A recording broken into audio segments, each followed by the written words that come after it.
Okay, hi guys, I'm Acreletae and this video is going to be about DMPCs and Companion NPCs, and basically going to be answering the top 3 questions that's been asked me about these over the last 4 years. It's kind of only now that I felt that I was in a position to actually answer these questions, because when most of these questions were asked, I had only started kind of dipping my toe in the water and I wasn't 100% sure what I was doing.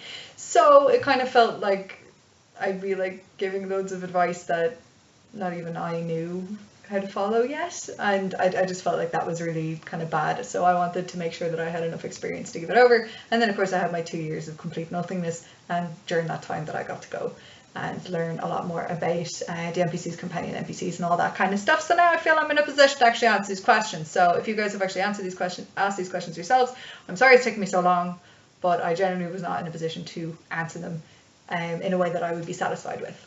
So, but anyway, better late than ever, I suppose. But generally, if it's been 3 years, you've probably figured it out by now. But So the main difference I have between a DMPC and a Companion NPC is twofold. The first one is the level of detail. A Companion NPC will always be less detailed than a DMPC, for the simple fact that a recurring NPC doesn't really talk to the players as much or as in-depth as a DMPC would.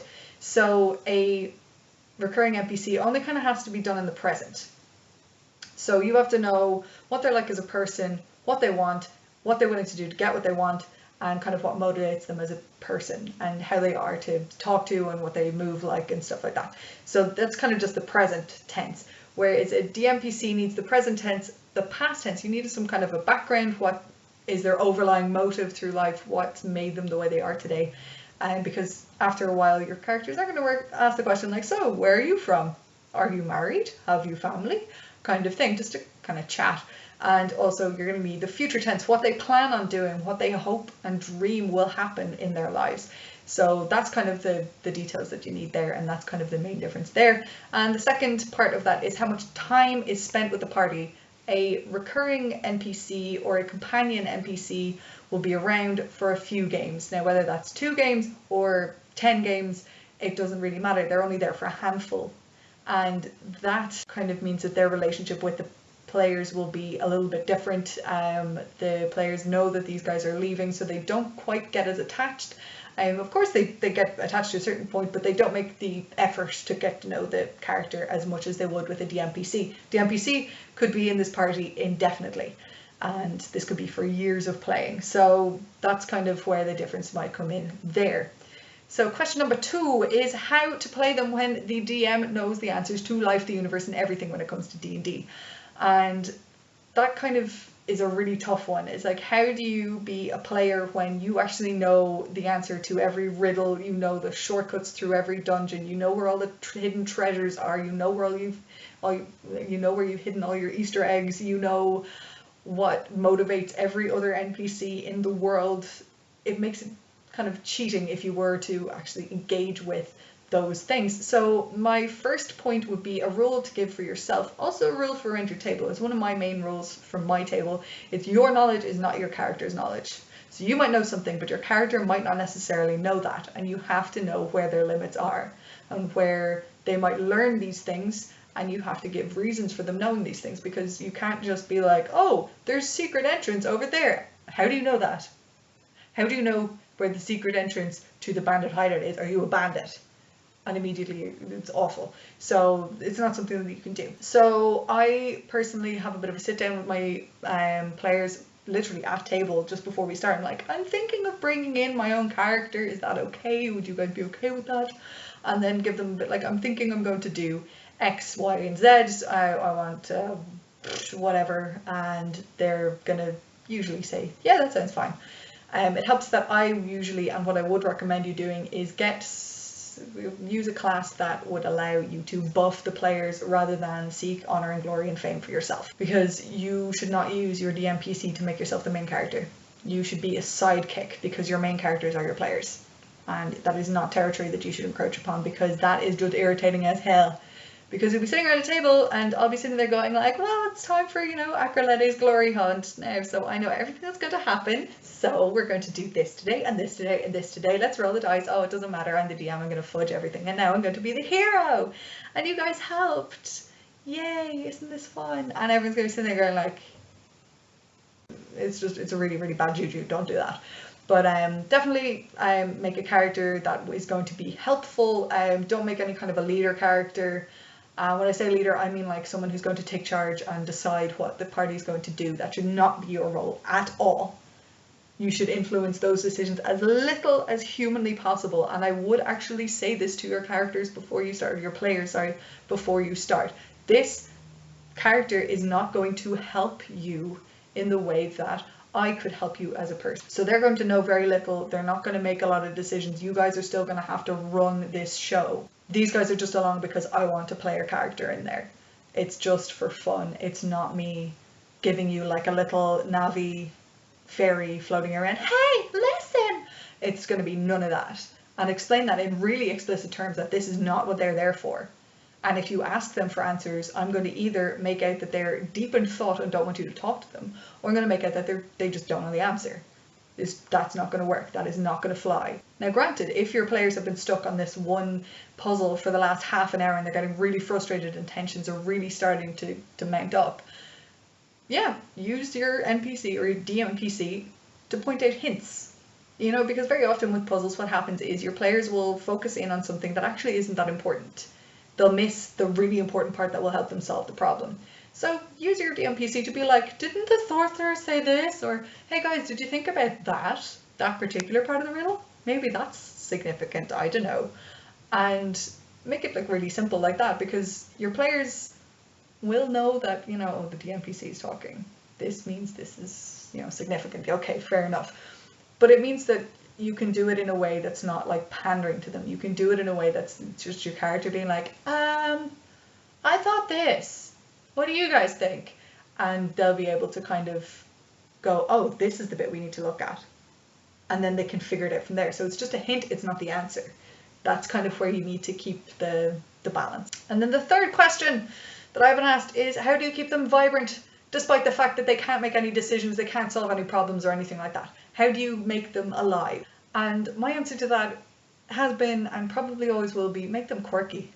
Make them weird. So my first 4 characters, it's probably the easiest way to do this. My first one was a very stern dwarf warlord by the name of Canar Azrak. And Canar was a very stern sort of person, but he buffed the hell out of everybody in combat, and that's kind of why people liked him.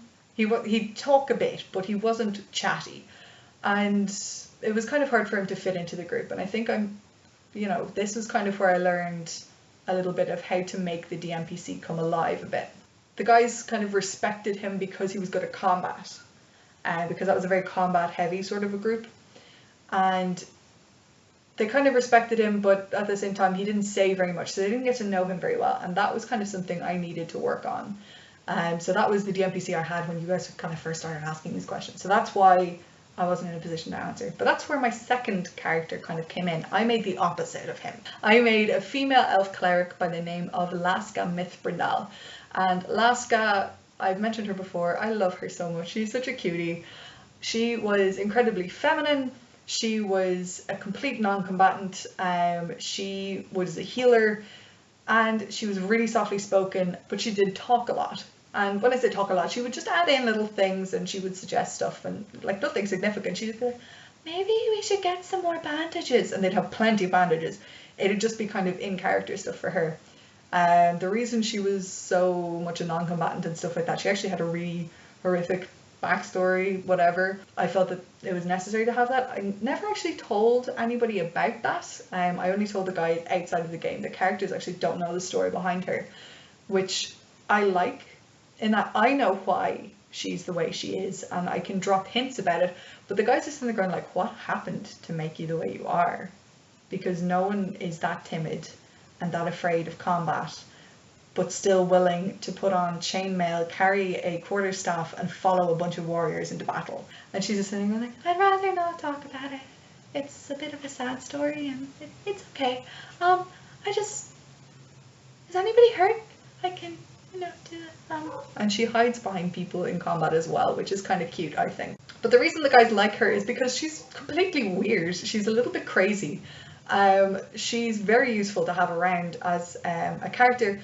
And it's just the weirdness, really. She's kind of endearing in her own right. She's terrified of people having strokes because it's something she can't really save them from.